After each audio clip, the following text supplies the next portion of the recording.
ನೋಡ್ರಿ ಈ ಢೋಕಳ ಅಗದಿ ಒಳಗಿನ ತನಕ ಎಷ್ಟು ಸ್ಪಾಂಜಿ ಆಗಿದೆ. ಈ ರೀತಿ ಢೋಕಳ ಬಂದ್ರೆ ಮಾತ್ರ ಇದು ಮೆತ್ತಗೆ ಆಗತ್ತೆ, ಗಂಟ್ಲಲ್ಲಿ ಸಿಕ್ಕಾಕೊಳ್ಳಲ್ಲ. ನಮಸ್ಕಾರ, ಶ್ರಾವಣಿ ಅಡುಗೆ ಮನೆಗೆ ಸ್ವಾಗತ. ನಾನು ರಶ್ಮಿ. ಬರ್ರಿ ಇವತ್ತು ಅಗದಿ ಪರ್ಫೆಕ್ಟ್ ಮೆಜರ್ಮೆಂಟ್ ಜೊತೆ ಗುಜರಾತದ ಫೇಮಸ್ ಖಮನ್ ಢೋಕ್ಲಾ ಹೇಗ್ ಮಾಡೋದು ಅಂತ ತೋರಿಸ್ಕೊಡ್ತೀನಿ. ಢೋಕ್ಲಾ ಈ ರೀತಿ ಸ್ಪಾಂಜಿ ಆಗಿ ಬರಬೇಕು ಅಂದರೆ ಏನು ಮಾಡಬೇಕು? ಕೆಲವೊಮ್ಮೆ ಇದು ಬಹಳ ಡ್ರೈ ಆಗಿ ಗಂಟ್ಲಲ್ಲಿ ಸಿಕ್ಕಾಕೊಳ್ಳುತ್ತೆ. ಸೊ ಆ ಥರ ಆಗಬಾರ್ದು ಅಂದರೆ ಯಾವ ಟಿಪ್ಸ್ ಫಾಲೋ ಮಾಡಬೇಕು ಅನ್ನೋದು ಡೀಟೇಲ್ ಆಗಿ ತಿಳಿಸಿಕೊಡ್ತಾ ಇದ್ದೀನಿ. ಅದರಿಂದ ವಿಡಿಯೋನ ಸ್ವಲ್ಪನೂ ಸ್ಕಿಪ್ ಮಾಡದೆ ಪೂರ್ತಿ ನೋಡ್ರಿ. ವಿಡಿಯೋದಲ್ಲಿ ನಾನು ತಿಳಿಸ್ತಾ ಇರೋ ಅಳತೆ, ಟಿಪ್ಸ್ ಮತ್ತು ಟ್ರಿಕ್ಸ್ ಫಾಲೋ ಮಾಡಿ ನೀವು ಈ ಢೋಕ್ಲಾ ತಯಾರಿಸಿದರೆ 101% ನಿಮ್ಮ ಢೋಕ್ಲಾ ಸಹ ಇದೇ ರೀತಿ ಸ್ಪಾಂಜಿ ಆಗಿ ಬರುತ್ತೆ. ನಾನು ಗ್ಯಾರಂಟಿ ಕೊಡ್ತೀನಿ. ಜಾಸ್ತಿ ತಡ ಮಾಡದೆ ಈ ಢೋಕ್ಲಾ ಹೇಗೆ ತಯಾರಿಸೋದು ಅಂತ ನೋಡೋಣ ಬನ್ನಿ. ಢೋಕ್ಲಾ ತಯಾರಿಸೋಕೆ ಎಲ್ಲದಕ್ಕಿಂತ ಮುಂಚೆ ನಾವು ಇಲ್ಲಿ ಕಡಲೆ ಹಿಟ್ಟು ತಗೊತಾ ಇದ್ದೀವಿ. ನಾನು ಇಲ್ಲಿ ಈ ಥರದ ಮೆಜರಿಂಗ್ ಕಪ್ನಿಂದ ಇದನ್ನು ಅಳತೆ ಮಾಡ್ತಾ ಇದ್ದೀನಿ. ಮನೆಯಲ್ಲಿರುವಂಥ ಯಾವುದೇ ಒಂದು ಬಟ್ಲ ತಗೊಂಡು ಅದರಿಂದ ನೀವು ಅಳತೆ ಮಾಡ್ಕೋಬಹುದು. ಇದೇ ಥರದ ಕಪ್ ಬೇಕು ಅಂತ ಇಲ್ಲ. ನೋಡ್ರಿ, ಬಟ್ಟಲದಲ್ಲಿ ಅಥವಾ ಈ ಕಪ್ನಲ್ಲಿ ಹಿಟ್ಟು ಹಾಕಬೇಕಾದ್ರೆ ಈ ರೀತಿ ಒಂದು ಸ್ವಲ್ಪ ಪ್ರೆಸ್ ಮಾಡಿನೇ ಇದನ್ನು ಹಾಕ್ರಿ. ಅಂದರೆ ಪೂರ್ತಿ 1 ಕಪ್ನಷ್ಟು ಕರೆಕ್ಟ್ ಮೆಜರ್ಮೆಂಟ್ ಆಗುತ್ತೆ. ನೀವು ಹಾಗೆ ಹಿಟ್ಟು ಹಾಕಿದರೆ ಹಿಟ್ಟಿನ ಪ್ರಮಾಣ ಅಂದರೆ ಅಳತೆ ಕಡಿಮೆ ಆಗಿ ಬ್ಯಾಟರ್ ತೆಳ್ಳಗೆ ಆಗುತ್ತೆ. ಅದರಿಂದ ಢೋಕ್ಲಾ ಸರಿ ಬರಲ್ಲ. ನಾನು ಇಲ್ಲಿ 2 ಕಪ್ನಷ್ಟು ಕಡಲೆ ಹಿಟ್ಟು ತಗೊತಾ ಇದ್ದೀನಿ. ಗ್ರಾಮ್ನಲ್ಲಿ ನೋಡಿದರೆ ಇದು 250 ಗ್ರಾಮ್ ಅಂದರೆ 1/4 kg ಅಷ್ಟು ಇದೆ. ಸೊ ಈ ರೀತಿ ಹತ್ತಿಕ್ಕಿ ತುಂಬಿರುವಂಥ 2 ಕಪ್ನಷ್ಟು ಕಡಲೆ ಹಿಟ್ಟು ತಗೋರಿ. ಇವಾಗ ಇದನ್ನು ನಾವು ಸಾಣಿಸ್ಬೇಕು. ನಾವು ಜೋಳ ಅಥವಾ ಗೋಧಿ ಹಿಟ್ಟು ಸಾಣಿಸ್ತೇವೆ ನೋಡ್ರಿ, ಅದೇ ಸಾಣಿಗೆಯಲ್ಲಿ ಇದನ್ನು ಸಾಣಿಸಿ ತಗೋರಿ.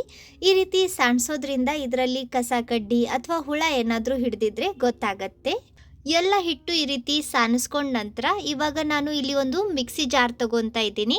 ನಾವು ಜ್ಯೂಸ್ ಅದು ಮಾಡೋಕ್ಕೆ ಯೂಸ್ ಮಾಡ್ತೇವೆ ನೋಡ್ರಿ. ಸೈಜ್ನಲ್ಲಿ ಇದು ಒಂದು ಸ್ವಲ್ಪ ದೊಡ್ಡದಿರುತ್ತೆ. ಆದಷ್ಟು ಇದೇ ಜಾರ್ ತಗೋರಿ, ಅಂದರೆ ಮಿಕ್ಸ್ ಮಾಡೋಕ್ಕೆ ಈಸಿ ಆಗತ್ತೆ.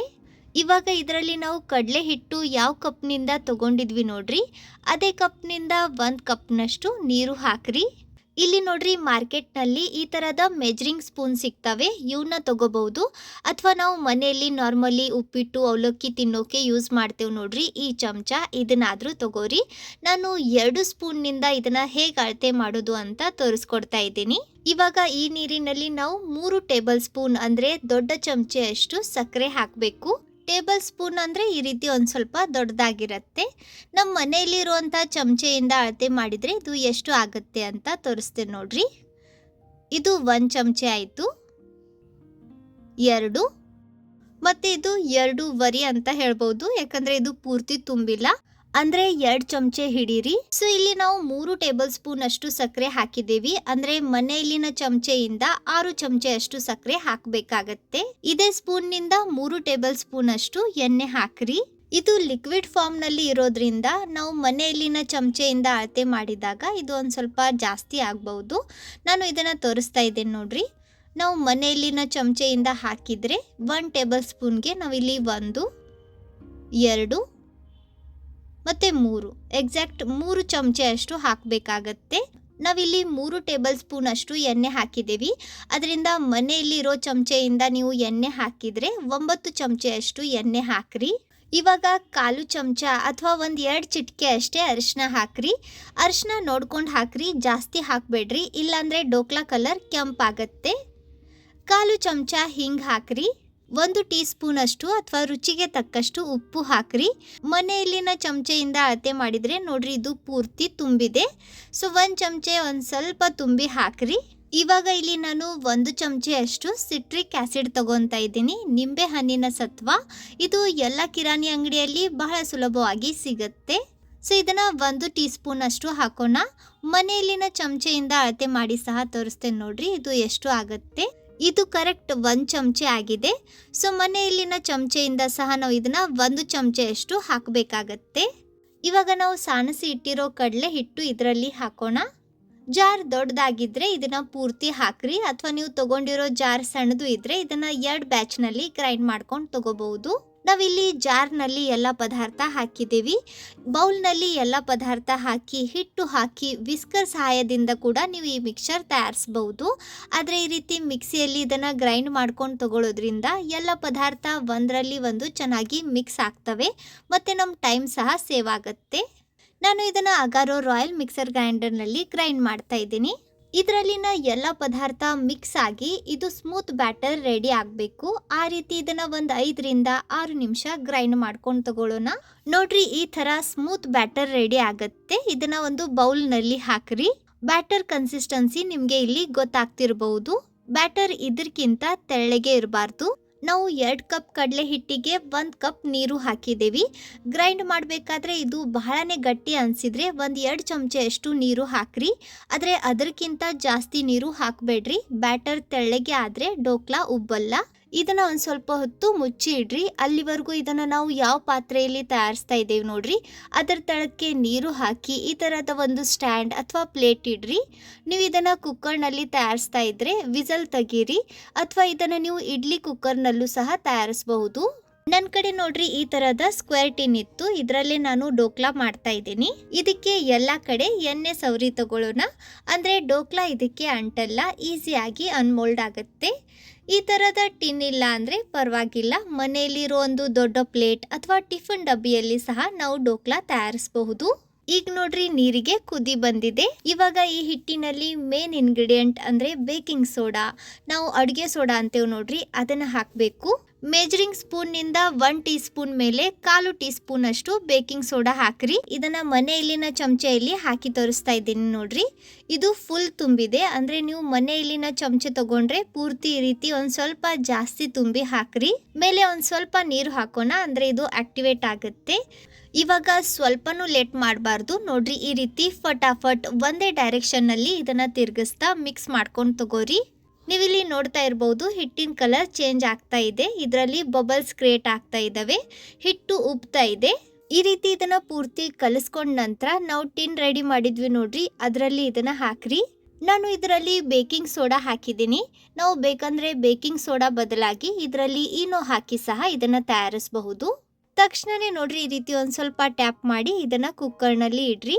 ಮುಚ್ಚಳ ಮುಚ್ಚಿ ಇದನ್ನ 15 ನಿಮಿಷ ಬೇಯಿಸಬೇಕು. ಸ್ಟಾರ್ಟಿಂಗ್ ಅಲ್ಲಿ ಅಂದ್ರೆ ಒಂದು 10 ನಿಮಿಷ ಇದನ್ನ ಹೈ ಫ್ಲೇಮ್ ನಲ್ಲಿ ಬೇಯಿಸ್ರಿ, ನಂತರ ಲೋ ಫ್ಲೇಮ್ ನಲ್ಲಿ ಬೇಯಿಸ್ರಿ. ಇಲ್ಲಿ ಗಮನ ಇರ್ಲಿ, ಸ್ಟಾರ್ಟಿಂಗ್ ಅಲ್ಲಿ 10 ನಿಮಿಷ ಮಾತ್ರ ಇದನ್ನ ಸ್ವಲ್ಪನೂ ಓಪನ್ ಮಾಡಿ ನೋಡ್ಬೇಡ್ರಿ, ಇಲ್ಲ ಅಂದ್ರೆ ಡೋಕ್ಲಾ ಸರಿಯಾಗಿ ಉಬ್ಬಲ್ಲ. ಇದು ಆಗ್ಲಿ ಅಲ್ಲಿವರೆಗೂ ಇದನ್ನ ಇನ್ನೊಂದ್ ಸ್ವಲ್ಪ ರುಚಿ ಮಾಡೋಕೆ ಒಗ್ಗರಣೆ ರೆಡಿ ಮಾಡ್ಕೊಂಡು ತಗೊಳ್ಳೋಣ. ಪ್ಯಾನ್ ನಲ್ಲಿ 2 ದೊಡ್ಡ ಚಮಚೆಯಷ್ಟು ಎಣ್ಣೆ ಹಾಕ್ರಿ. ಎಣ್ಣೆ ಬಿಸಿ ಆದ ನಂತರ ಇದರಲ್ಲಿ 1 ಚಮಚ ಸಾಸಿವೆ, 1 ಚಮಚ ಜೀರಿಗೆ ಹಾಕಿ ಇವನ್ನ ಎಣ್ಣೆಯಲ್ಲಿ ಚಟಪಟ ಅನ್ನೋವರೆಗೂ ಫ್ರೈ ಮಾಡ್ರಿ. ಇವು ಚಟಪಟ ಅಂದ ನಂತರ ಇದರಲ್ಲಿ ಸ್ವಲ್ಪ ಕರಿಬೇವು, 1/4 ಚಮಚ ಹಿಂಗ್, 2 ಚಮಚ ಬಿಳಿ ಎಳ್ಳು ಮತ್ತೆ 5ರಿಂದ 6 ಹಸಿ ಮೆಣಸಿನಕಾಯಿ ಹಾಕಿ ಇವನ್ನ ಫ್ರೈ ಮಾಡ್ರಿ. ಮೆಣಸಿನಕಾಯಿ ನಡುವಿಂದ ಸೀಳಿ ತಗೋರಿ, ಅಂದ್ರೆ ಇವು ಸಿಡಿಯಲ್ಲ. ನೋಡ್ರಿ ಮೆಣಸಿನಕಾಯಿ ಈ ರೀತಿ ಬೆಳ್ಳಗೆ ಆದ ನಂತರ ಇದರಲ್ಲಿ 1 ಕಪ್ನಷ್ಟು ನೀರು ಹಾಕ್ರಿ. ರುಚಿಗೆ ತಕ್ಕಷ್ಟು ಉಪ್ಪು ಮತ್ತೆ 1 ಚಮಚೆಯಷ್ಟು ಸಕ್ಕರೆ ಹಾಕಿ ಇದನ್ನ ಕುದಿಸ್ರಿ. ನೀವು ಇದರಲ್ಲಿ ಹುಳಿ ಫ್ಲೇವರ್ ಬೇಕು ಅಂದ್ರೆ ಒಂದ್ ಸ್ವಲ್ಪ ನಿಂಬೆ ಹಣ್ಣಿನ ರಸ ಅಥವಾ 1/4 ಚಮಚೆಯಷ್ಟು ಸಿಟ್ರಿಕ್ ಆಸಿಡ್ ಹಾಕಬಹುದು. 1-2 ಕುದಿ ಕುದ್ರೆ ಸಾಕು. ಒಗ್ಗರಣೆ ರೆಡಿ ಇದೆ.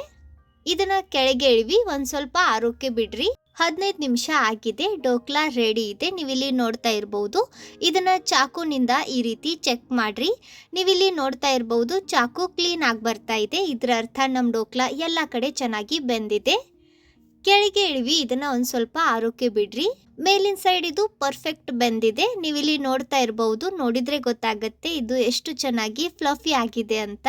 ಇದನ್ನ ತಕ್ಷಣನೇ ಅನ್ಮೋಲ್ಡ್ ಮಾಡೋಕೆ ಹೋಗ್ಬೇಡ್ರಿ, ಇಲ್ಲಾಂದ್ರೆ ಡೋಕ್ಲಾ ಮುರಿಯೋ ಸಾಧ್ಯತೆ ಇರುತ್ತೆ. ಆರಿದ ನಂತರ ಇದರ ಎಡ್ಜಸ್ ಬಿಡಿಸಿ ಇದನ್ನ ಒಂದು ಪ್ಲೇಟ್ ನಲ್ಲಿ ನೋಡ್ರಿ ಈ ರೀತಿ ಹೊಳಸಿ ಹಾಕ್ರಿ. ಇದು ಬಹಳ ಸುಲಭವಾಗಿ ಹೊರಗೆ ಬರುತ್ತೆ, ನೀವಿಲ್ಲಿ ನೋಡ್ತಾ ಇರಬಹುದು. ಇವಾಗ ಇದನ್ನ ಕಟ್ ಮಾಡ್ಕೊಂಡು ತಗೊಳ್ಳೋಣ. ಕಟ್ ಮಾಡ್ಬೇಕಾದ್ರೂ ನಿಮ್ಗೆ ಇಲ್ಲಿ ಗೊತ್ತಾಗ್ತಿರ್ಬಹುದು ಇದು ಎಷ್ಟು ಸಾಫ್ಟ್ ಆಗಿದೆ ಅಂತ. ಇದರಲ್ಲಿನ 1 ಪೀಸ್ ತೆಗೆದು ತೋರಿಸ್ತೇನೆ ನೋಡ್ರಿ. ವಾವ್, ನೋಡ್ರಿ ಎಷ್ಟು ಈವನ್ ಆಗಿ ಜಾಳ್ಗಿ ಟೆಕ್ಸ್ಚರ್ ಬಂದಿದೆ. ಡೋಕ್ಲಾ ಅಂದ್ರೆ ಹೀಗೆ ಇರಬೇಕು. ಪರ್ಫೆಕ್ಟ್ ಡೋಕ್ಲಾ ರೆಡಿ ಇದೆ. ಇದನ್ನ ಸಣ್ಣ ಸ್ಕ್ವೇರ್ ಆಕಾರದಲ್ಲಿ ಕಟ್ ಮಾಡ್ಕೊಂಡು ತಗೊಳ್ಳೋಣ. ಒಳಗಿನ ಸೈಡ್ ಸಹ ನೀವಿಲ್ಲಿ ನೋಡ್ತಾ ಇರಬಹುದು ಡೋಕ್ಲಾ ಪರ್ಫೆಕ್ಟ್ ಆಗಿ ಉಬ್ಬಿದೆ. ಎಲ್ಲೂ ಸಹ ಸ್ವಲ್ಪನೂ ಹಿಟ್ಟಿಟ್ಟು ಅನ್ನಿಸ್ತಾ ಇಲ್ಲ ಅಥವಾ ಗಟ್ಟಿ ಆಗಿಲ್ಲ. ಅಗದಿ ನಾವು ಮಾರ್ಕೆಟ್ ನಲ್ಲಿ ತರ್ತೇವೆ ನೋಡ್ರಿ ಅದೇ ತರ ಬಂದಿದೆ. ಸೊ ನಮ್ ಡೋಕ್ಲಾ ಆರಿದೆ. ಆ ಕಡೆ ಒಗ್ಗರಣೆ ನೀರು ಸಹ ಒಂದ್ ಸ್ವಲ್ಪ ಉಗುರು ಬೆಚ್ಚಗೆ ಆಗಿದೆ. ಇವಾಗ ಇದ್ರ ಮೇಲೆ ಒಗ್ಗರಣೆ ನೀರು ಹಾಕೋಣ.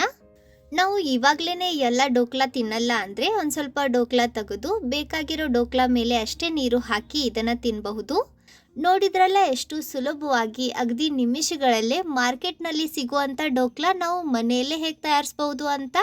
ನೀವು ಕೂಡ ಖಂಡಿತ ಇದನ್ನ ಒಂದ್ಸತಿನಾದರೂ ಟ್ರೈ ಮಾಡಿ ನೋಡ್ರಿ. ಪರ್ಫೆಕ್ಟ್ ರಿಸಲ್ಟ್ ಕೊಡುತ್ತೆ. ಖಂಡಿತ ನಿಮ್ಮ ಮನೆಯಲ್ಲಿ ಎಲ್ಲರೂ ತುಂಬಾ ಇಷ್ಟಪಟ್ಟು ತಿಂತಾರೆ. ಇದನ್ನ ತಯಾರಿಸೋಕೆ ಬೇಕಾಗಿರೋ ಪದಾರ್ಥಗಳ ಲಿಸ್ಟ್ ಮತ್ತೆ ಅಳತೆ ಡಿಸ್ಕ್ರಿಪ್ಷನ್ ಬಾಕ್ಸ್ ನಲ್ಲಿ ಕೊಟ್ಟಿರ್ತೀನಿ.